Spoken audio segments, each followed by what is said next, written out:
With our pieces all cut and ready to piece, I want to just go over this block one more time really quick for you, especially for those of you new to any sort of paper piecing or foundation piecing. We're going to make 4 of these quadrants and then we'll piece them all together. So basically it comes together like a 4 patch. So we'll have 4 individual blocks that all come together to make the one big block. You'll need to print 4 copies of your foundation paper piecing templates onto either the lightweight foundation that I'm suggesting or your preference of paper piecing paper. So we've got those all ready to go, and each of the pieces are labeled, and what I want to point out is this is the mirror image of this. It looks pretty much the same because this is a semi-symmetrical block. Where you will see the biggest difference are in these pieces here, Unit 2C or Unit C and Unit B. And this one right here is the dark yellow, which is here, here, and here. So this little unit is this unit. So you can see it is the mirror image because we actually sew to the paper from the back. So we need to be able to see this image on our paper. So that's what makes it become the mirror image, is that because we have to see the image from the back. It's like having wrong sides together. So we get that mirror image. So for getting these ready to piece, we do need to cut these out of the paper. So I'll put my block aside and scooch these on over. And I'm going to show you one block at a time, but these can be prepped and chain pieced. And I'll kind of show that a little bit here and there as we go. So I will rough cut this out, each of these out. I'm not cutting on the seam allowance. I actually highly discourage cutting on that seam allowance line because you're going to do that all in the end anyway. And it's just one way to not, you don't have to worry about the accuracy right now. I do want to point out on each of the templates, there's this little 1-inch bar to help you make sure that you're printing to size. So if you measure this with your ruler, it should measure 1 inch. So cut those out of there.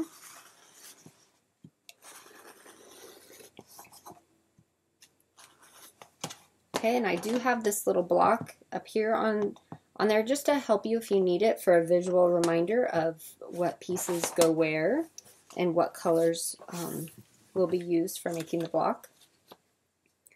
So I've got those ready, and we are going to start with 1A. So 1A is our square piece here. If you are using a print, now's the time to flip it on over so you see the back of your fabric, because it's actually going to align like this. So when you place your template on the fabric, we're going to be putting wrong sides together.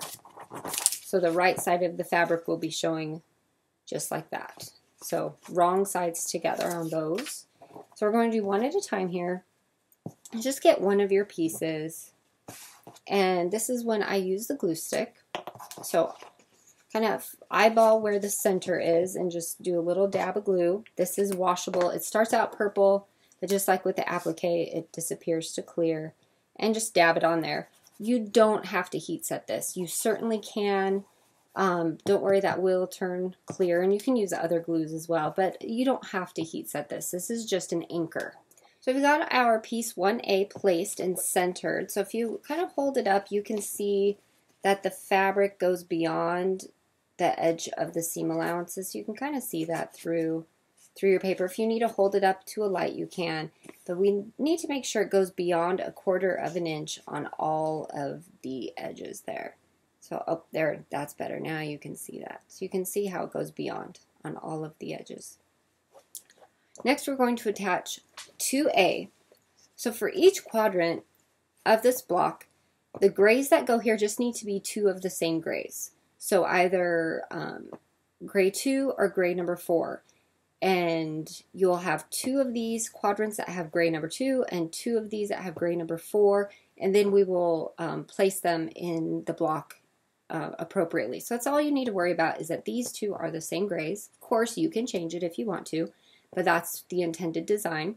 So I'm going to flip this over, and we're going to work from the back, and we're going to put on piece number 2A first. So what I'm going to do, this is going to be a little bit different for a lot of you. There's so many ways to do foundation paper piecing, and really, as long as it gets the job done, it's not wrong. This is just my preferred method. So what I'm going to do is fold this up and make a finger crease on the line, which is going to be the seam line between piece 2A and number 1A, which is under there. So just a little finger press. It doesn't have to be anything really sharply creased, just so you can kind of see that crease line, so you can kind of see that there. So we can see that crease here.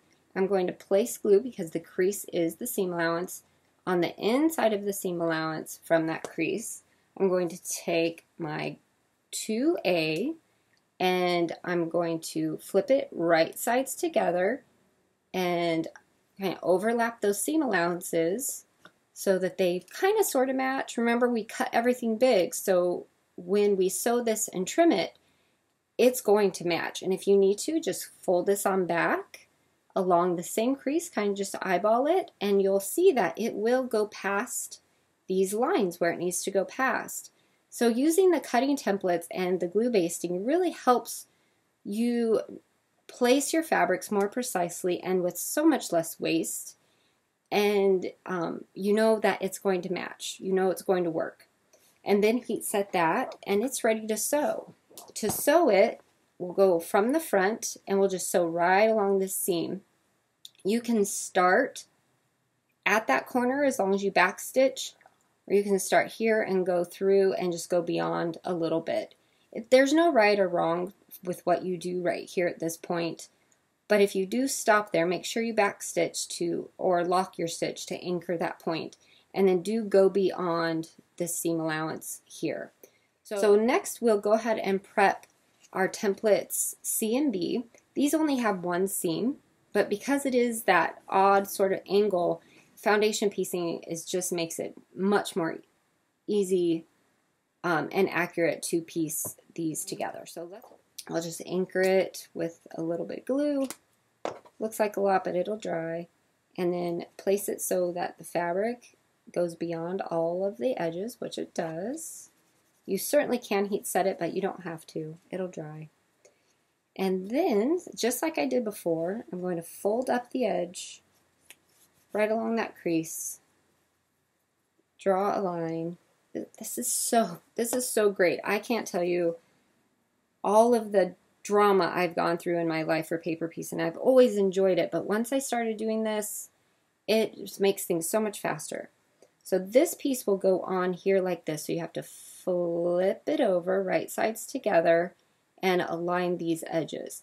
Often people will just use one large square or rectangle just to make sure that they have enough of this fabric to go over. But with this method and glue basting, if you fold it over, you can see right away that it is going to fit inside of the allowance you need it to, and it's not going to be too short. So it's ready to heat set.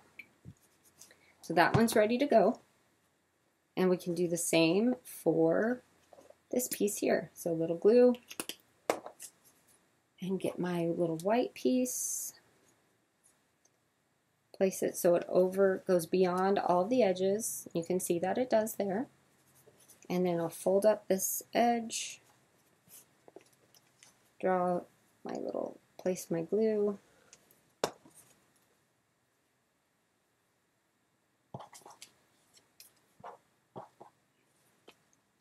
And then just like I did before, this piece is going to actually place here like that. So I'm going to flip it over right sides together and place it and kind of just check my work. Fold it on back, make sure it goes beyond the allowance, and it does, so it's ready to heat set. And all three of these are ready to sew. If you would like to, and I often do for my own personal work, you can prep all 4 of your B units and your C units and get them all sewn at once. You can also prep all 4 of your A units with piece 1 and 2 attached, just like this. That way they're all ready to piece. They're all ready to sew, and you can get them all done quite quickly in chain piecing. And with the glue basting, this is my favorite part, no pins and no shifting. If I leave it here and I have to go do something, or it's time to pick my kids up from school, I can leave it and I know it's just fine. No pins are going to fall out, and none of this is going to shift, making my paper piecing inaccurate, or I'll have to redo it again. So that is my absolute favorite part of this. So I'll go ahead and pull out my machine and show you how to sew the seams for each of these. It's time to sew. I have the very first seams for each of the templates A, B, and C ready to be sewn. Here, this is the back side. I wanted to show you, we'll be sewing here on the lines. This is template C, and we will sew those first seams for A, B, and C. And I have prepared all 4 of the A's, the B's, and the C's. So I'm going to go ahead and chain piece. That's really my favorite way to tackle this whole thing, and I highly recommend it to give it a try, especially with the glue basting. You know, I can show you this. It's glue basted. I can flip it on over. Nothing shifts. It really makes such a great difference in this whole process, and I hope that you do give it a try. So I'm going to sew the first seam, which is between 1A and 2A here on the template. I'm going to sew right through the middle of the line. Since I am starting up here at this intersection, and let me point out that I do have the seam allowance going toward the throat of my machine as if I were typically piecing. Because you're piecing to paper, if you flip it and it goes, your seam allowance goes to the outside of the machine, it really doesn't make a ton of difference, but I just prefer to keep it going toward the throat.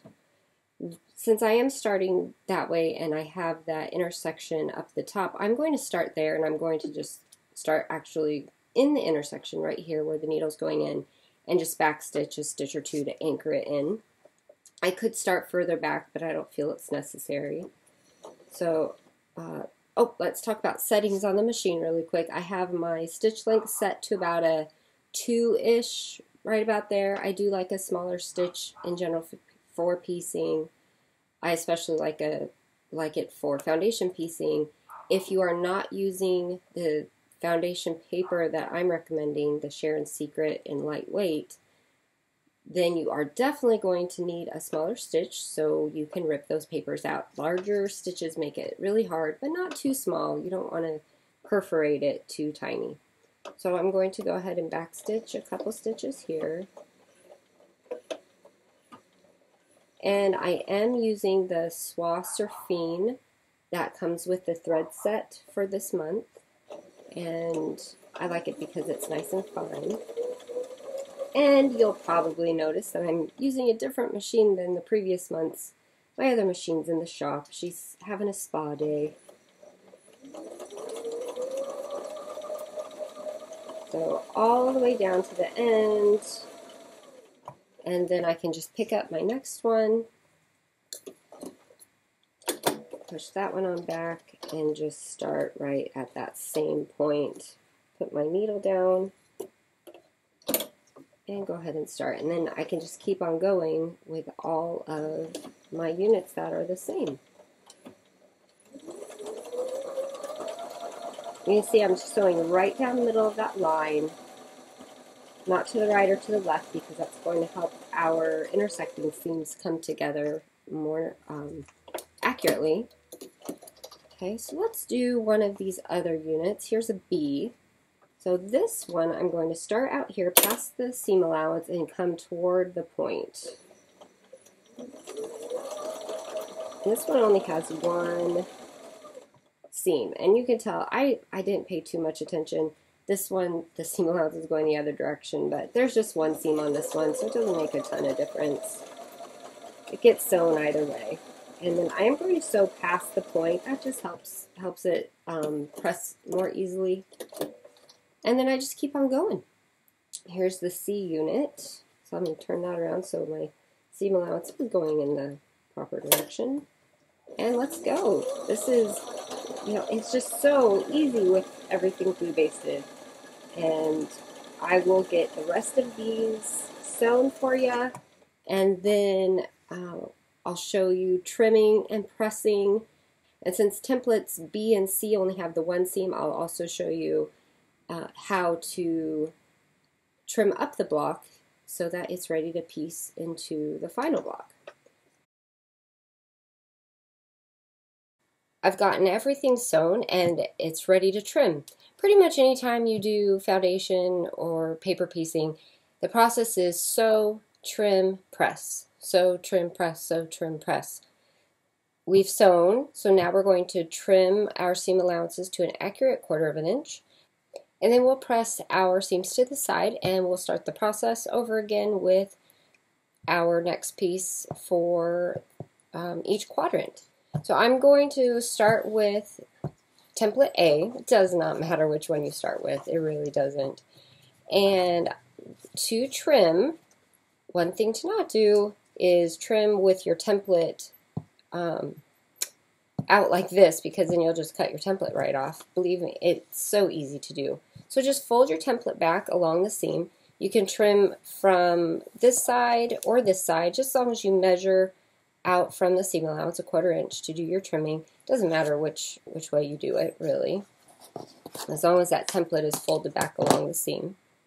And then align your ruler at the 1/4 inch and go ahead and trim each of your seam allowances and then set them aside. So we'll do this for everything. And it is much easier to kind of do the assembly line style, you know, have everything sewn, then trim everything and press everything. That way you're not just doing one little thing at a time.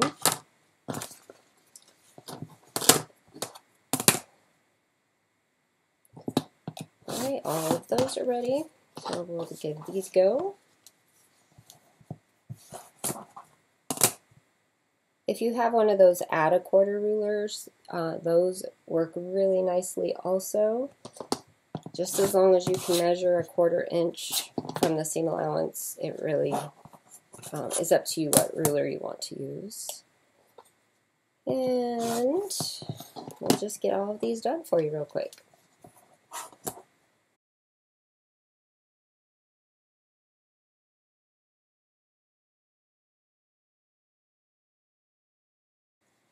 Now I'm kind of finding, especially on this brighter yellow, it's harder to see the seam allowance when my ruler's on top. If you find that to be the case, just do use that other side to measure from if it helps your vision a little bit.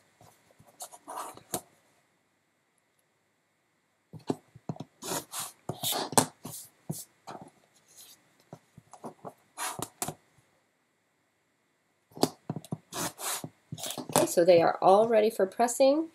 And pressing these is pretty simple. I do like to set my seam, especially since we're dealing with biased grains, and then just press right to the side. The next piece we're going to do is 3A. So we're just going to do the kind of same process here. Fold it on up, draw a little line of glue, put on your piece, and you're ready to sew. So let's go ahead and press all of these over to the side.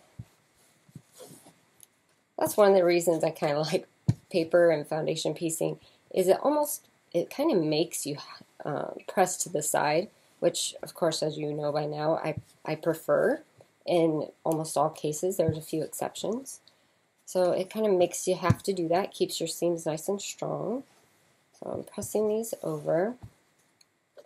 Now, if you find as you're pressing the yellow ones that for some reason it doesn't quite make it all the way to the edge of the piece over here, depending on how short it might be, I wouldn't worry about it too much. If you can see, it's just a smidge short right here at that corner. I think once I piece it, trim it and piece it, I probably will be just fine. But we'll take those as on a case-by-case basis. And usually that means you just didn't scooch this piece right here down enough when it was being pieced on, when you were basting it on there. We'll trim right along that dashed line that I marked for the seam allowance. So we're just adding a 1/4 inch beyond the edge of this line here, which is technically the seam line. So next we will put the next piece onto these templates, and then we'll trim these up and just keep moving along and get this block all done. All right, so let's talk about the next pieces for template A. We're going to need our other gray. Just remember you're matching this gray onto the other side. So if you use gray number 2 on this one, gray number 2 gets put here. If you use gray number 4, then gray 4 gets put here. And then we're going to add the whites out here, and then we'll finally put on that light yellow band. So to put on this one, it's exactly what we did before. I fold that up along that line. Let me get my gray. And then I'm going to draw a little line of glue and going across the gray as well. And then it will be placed here, so we're going to go ahead and do right sides together. Make sure it's going to overlap. And then heat set it.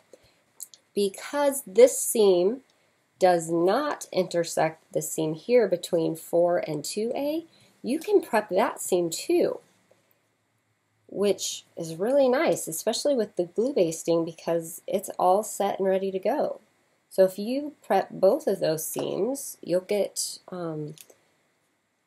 ready to piece these as well. The one thing that you need to be careful of, though, is if you go to sew this, so that's heat set now, when you go to sew this seam, you have to pull that out of the way.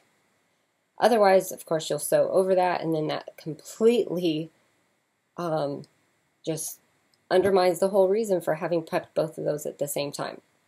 If you would prefer to just do this one and have that done, go for it. But then you can prep both of these at the same time, and then you don't have to worry about accidentally sewing over one. But I do like to do that whenever I can, kind of prep two sides that don't intersect with each other and get it done just a little bit faster. The second seam is done and ready to trim. We'll do the same exact process we did before. As we go, it doesn't matter, like I said before, which side you trim from, as long as you add that 1/4 inch, whether it's from the seam line or this fold, whichever you can see better, really. So if you do from this side, just add that 1/4 inch, and we'll trim all of those seams up. Now at home, at your studio, this is the one where I sewed both of those, so you can see how that can go a little bit quicker for you too. Just make sure you fold that back before trimming so it doesn't get in the way. You don't want to cut it off and ruin all your hard work. Now at home, in your studio, what I was going to say before is you can set up your sewing and pressing and trimming stations kind of all in one area if you want. Some people like to have their sewing table set up, and they'll have a little cutting mat and a pressing mat off to the side so they can do everything in one place. And really, that's pretty much what I do when I'm not filming a video. Doing these videos, I kind of have to go back and forth, which slows it down a bit. Oh, look what I did, you guys. I totally didn't fold that back, and I cut it off. So don't do that, what I just did. That's what I get for talking and trimming at the same time. So I'm just gonna, I'll pick that out and I'll put a new piece on there. Oh goodness. See, I make mistakes too, you guys. Everybody does. It's not the end of the world. I'll just take that out and put a new one. So, as I was saying, set up your work area in a way that helps you work the most efficiently for you, and it will make this process even more enjoyable for you. So for pressing, set your seam, press to the side, and then this one is ready to put on pieces 4 and 5. So to do that, fold that back, draw your line of glue, get your piece on here, fold it, make sure it's going to go where you want it to after it's sewn, and heat set that. Then you can do the other side just as easily. Again, press that, just finger press it, get a little crease, draw your line of glue, get one of your white pieces of fabric, right sides together, and heat set it. And now you can sew both of these seams here, trim them, and then when you press them, they'll press out just like this, and then we'll be ready to add that yellow band there at the bottom. So go ahead and we'll prep all of these, get them sewn, and then we will trim them up. So I've sewn both of the seams here that join pieces 4 and 5A, and we just have to trim them, press them, and then we can join that final piece on that yellow band there. I'm going to fold this back over.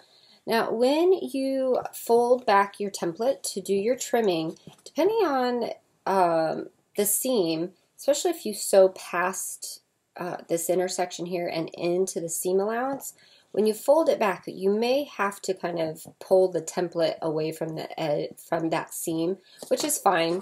You can give that a little bit of a tear to pull it away so that you can do your trimming. And then we'll do the same thing on the other side. So here, let me show you what I mean. Right here, in order to get it to pull back, I just have to kind of pop it a little bit, and that's just fine. So we'll trim that. We'll do that for all of the templates, and then once you have them all trimmed, you'll go ahead and press them. And pressing, we'll do the same thing we've done before. Just set your seam and then fold it on out and press to that side. Same thing over here. And then this is ready to prep to add on your yellow band. So to do that, I fold it back just like I did with the other pieces, give it a little finger press, and then I'm going to draw that line of glue just along the inside of the seam allowance, all the way from end to end. And this piece will lay right here, so I'm going to flip it over, put right sides together, and lay it down so it overlaps the seam allowance, and then I can check that when it's pressed, trimmed and pressed, it will fit right in its spot. I'll go ahead and heat set that, and this one is ready to sew as well. So next I will go ahead and sew this as well as the rest of these units, and after it's trimmed and pressed, we'll be able to join our piece here, the B and C unit joined, and it will piece together with it to make the square. So it's coming along. We're getting really, really close to being done with this, and I think it's going to look really fantastic.